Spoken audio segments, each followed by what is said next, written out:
और आज सबसे पहले बात करते हैं आज की सबसे बड़ी खबर की। एलएसी यानी कि लाइन ऑफ एक्चुअल कंट्रोल पर हिंसक झड़प के बाद भारतीय सेना ने कहा है कि एलएसी पर हिंसक झड़प के बाद अब दोनों देशों के सैनिक पीछे हट गए हैं। भारतीय सेना ने कहा है कि भारतीय और चीनी सैनिक गलवान क्षेत्र के उस इलाके से पीछे हट चुके हैं जहां वो 15-16 जून यानी 2020 के 15-16 जून के दिन जो वहां पर हिंसक झड़प हुई थी, भिड़े थे, वहां से वो पीछे हट चुके हैं।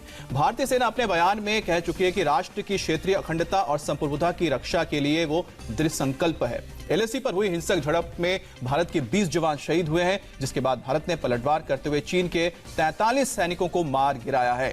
तो आपको बता दें कि एलएसी पे जिस जगह पर झड़प हुई थी गलवान वैली में, वहां से बताया जा रहा है कि अब दोनों ही जो देश है उसके जो सेना है वो पीछे हट चुके हैं। अब एलएसी पर भारत और चीन के जो सैनिक थे वो आपस में जब झड़प हुई थी उस दौरान हमारे कई सैनिक शहीद हो गए। दोनों देशों के सैनिक गलवान घाटी में एक दूसरे से भिड़ गए थे और इस हिंसक भिड़ंत में 20 भारतीय जवान शहीद हुए थे, जबकि भारत ने पलटवार करते हुए चीन के 43 सैनिकों को वहां पर मार गिराया। चीन के इस हिमाकत पर बॉर्डर से लेकर दिल्ली तक हलचल है।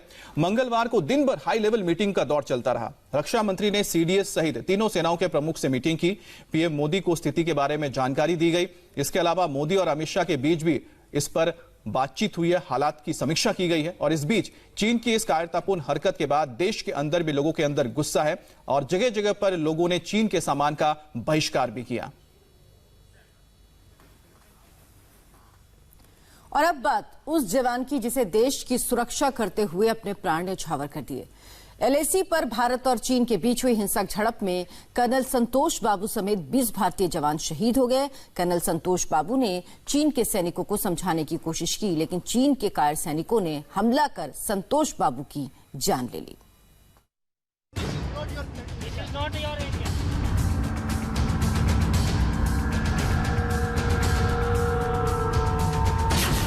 एलएसी पर 45 साल बाद बहा खून।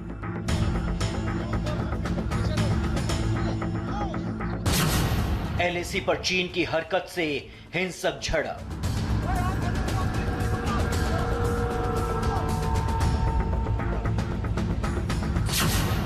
बीस भारतीय सैनिक शहीद।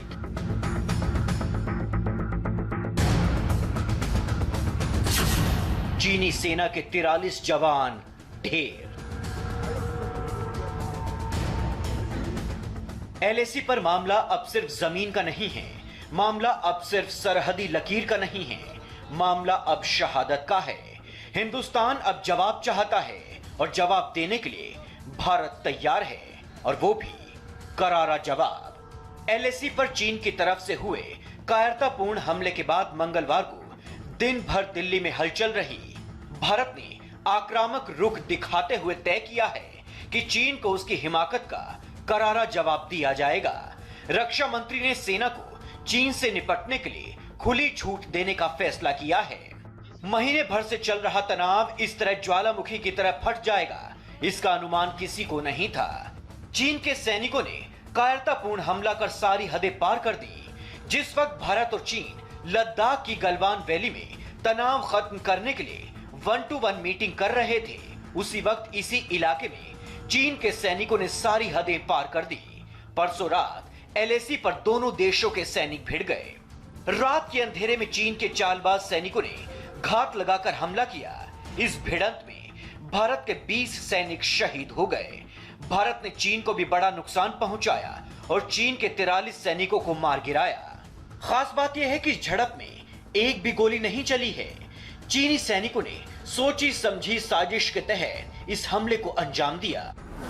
जो खूनी संघर्ष चीन ने लाइन ऑफ एक्चुअल कंट्रोल के गलवान इलाके में किया है, दरअसल वो बिल्कुल भी नहीं छुप सकता। सोचे समझे तरीके से चाइनीज पीएलए के जवान वापस आए, गलवान के इलाके में घुसे और भारतीय सीमा के अंदर घुसने के बाद उन्होंने ये उपद्रव मचाया। एलएसी पर हिंसक झड़प के बाद देर रात भारतीय सेना का बयान सामने आया, जिसमें कहा गया कि झड़प के बाद अब दोनों देशों के सैनिक पीछे हट गए हैं। भारतीय और चीनी सैनिक गलवान क्षेत्र के उस इलाके से पीछे हट चुके हैं जहां वो 15 और 16 जून 2020 की दरमियानी रात को भिड़ गए थे।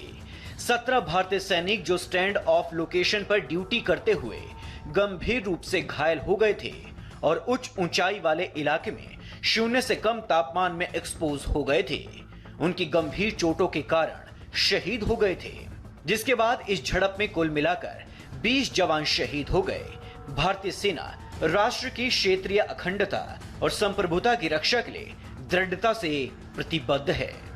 एलएसी पर तनाव चरम पर है। चीन के हेलीकॉप्टर अपने घायल और मारे गए सैनिकों को एयरलिफ्ट करने के लिए एलएसी पर मंडराते देखे गए हैं, जिसके बाद एलएसी पर भारतीय सेना अलर्ट मोड में आ गई है। लद्दाख बॉर्डर के साथ साथ अरुणाचल प्रदेश, हिमाचल प्रदेश और उत्तराखंड में लाइन ऑफ एक्चुअल कंट्रोल पर अलर्ट जारी किया गया है और सैनिकों की संख्या भी बढ़ा दी गई है।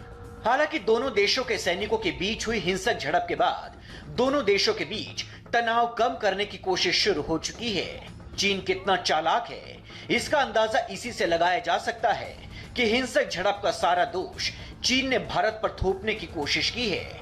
चीन का आरोप है कि भारतीय सैनिकों ने 2 बार बॉर्डर पार कर चीन के सैनिकों को उकसाने का काम किया, जिसके बाद हिंसक झड़प हुई। अभी हाल ही में चीन और भारत की सीमा पर तनाव कम करने के लिए भारत और चीन ने कूटनीतिक और मिलिट्री चैनल्स के जरिए बातचीत की है। 6 जून को दोनों देश के बॉर्डर ट्रूप्स ने मिलिट्री कमांडर लेवल की बातचीत की, जिसमें हालात को सामान्य करने के लिए एक अहम सहमति बनी। लेकिन 15 जून को शॉक कर देने वाली घटना हुई। भारत ने दोनों पक्षों की सहमति का उल्लंघन किया। चीनी सीमा का 2 बार उल्लंघन किया गया। चीनी अधिकारियों के खिलाफ उकसाने वाली कार्रवाई की गई, जिसका नतीजा यह हुआ कि दोनों देशों के बॉर्डर फोर्सेस के बीच गंभीर फिजिकल टकराव हुआ। चीन के इस झूठ से तुरंत भारतीय विदेश मंत्रालय ने पर्दा उठा दिया। पूर्वी लद्दाख में एलएसी पर तनाव को कम करने के लिए सैन्य और राजनयिक माध्यम से भारत और चीन के बीच चर्चा हुई।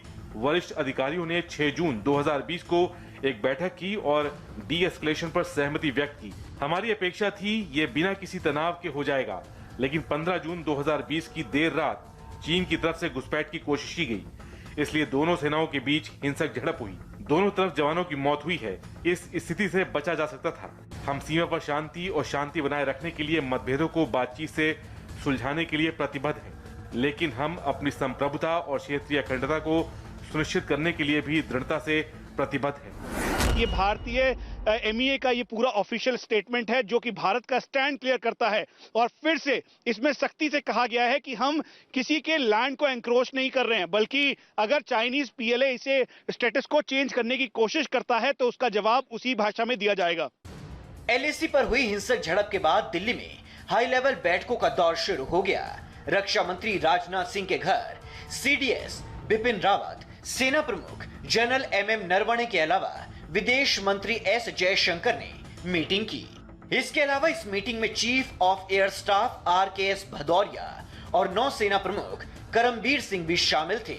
बैठक में ईस्टर्न लद्दाख में एलएसी पर ग्राउंड पर क्या हालात हैं, इस पर चर्चा की गई और किसी भी स्थिति से निपटने के लिए हमारी क्या तैयारी है, इसकी ब्रीफिंग ली गई। चाइना ने अपनी तरफ से स्टेटस को जो है उसको बदलने की कोशिश की।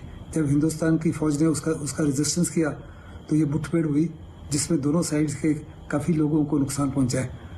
ये कैजुअलिटी जो है दोनों साइड की अवॉइड हो सकती थी अगर चाइनीज साइड यूनिलेटरली उस स्टेटस को बदलने की करने की कोशिश नहीं करती। जो ये स्कर्मिश हुआ उसके कारण जो है चाइना है और जो उसके कॉन्सिक्वेंसेस भी है वो भी चाइना की वजह से है। एलएसी पर चीन और भारतीय सेना के बीच हुई हिंसक झड़प के बाद बने हालात पर रक्षा मंत्री राजनाथ सिंह ने एक बार नहीं बल्कि 2 बार अपने घर पर चीन के हालात को लेकर मीटिंग की। इन मीटिंग्स में विदेश मंत्री एस जयशंकर भी मौजूद रहे। इसके बाद राजनाथ सिंह ने पहले पीएम मोदी को वीडियो कॉन्फ्रेंसिंग के जरिए बैठक में चीन को लेकर क्या चर्चा हुई इसकी जानकारी दी। इसके बाद खुद पीएम मोदी से मुलाकात करके पूरे मामले पर ब्रीफिंग दी। रक्षा मंत्री से ब्रीफिंग के बाद पीएम की अगुवाई में कैबिनेट कमेटी ऑन सिक्योरिटी यानी सीसीएस की बैठक हुई। इस बैठक में पीएम के अलावा गृह मंत्री अमित शाह, रक्षा मंत्री राजनाथ सिंह, वित्त मंत्री निर्मला सीतारमण और विदेश मंत्री एस जयशंकर शामिल हुए। माना जा रहा है कि बैठक में एलएसी पर चीन को आगे भी करारा जवाब देने की रणनीति पर चर्चा हुई है। इन बैठकों के बाद पीएम मोदी और अमित शाह के बीच अलग से एलएसी पर हालात को लेकर लंबी चर्चा हुई। ये अप्रत्याशित घटना थी, क्योंकि जिस तरह से 20 सैनिक हमारे शहीद हुए हैं वो ऐसा पहले कभी नहीं हुआ जो चीन बॉर्डर पे हुआ हो। यही वजह है कि जैसे ही एक कंफर्मेशन हुआ कि 20 सैनिक हमारे मारे गए, प्रधानमंत्री नरेंद्र मोदी की अगुवाई में कैबिनेट कमेटी ऑन सिक्योरिटी यानी कि सुरक्षा मामलों की जो कैबिनेट की कमेटी है उसकी बैठक हुई। बैठक में गृह मंत्री अमित शाह, रक्षा मंत्री राजनाथ सिंह, निर्मला सीतारमण और विदेश मंत्री एस जयशंकर थे। आधे घंटे से लेकर 1 घंटे तक करीब ये बैठक चली, जिसमें अब आगे कैसे हमको क्या करना है उसको लेकर चर्चा हुई। 1962 की जंग के बाद से ही एलएसी पर भारत का चीन से टकराव होता रहा है, लेकिन 1975 के बाद ये पहला मौका है जब दोनों देशों के बॉर्डर पर दोनों देशों के सैनिक की जान गई है। 1975 में अरुणाचल प्रदेश के तुलुंग ला में चीन के सैनिकों ने छिपकर हमला किया था, जिसमें 4 भारतीय सैनिक शहीद हो गए थे।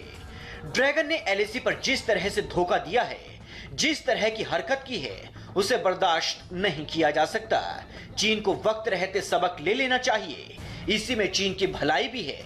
चीन को याद रखना होगा कि यह 1962 का भारत नहीं है। मनीष प्रसाद और आनंद पांडे के साथ इंडिया टीवी।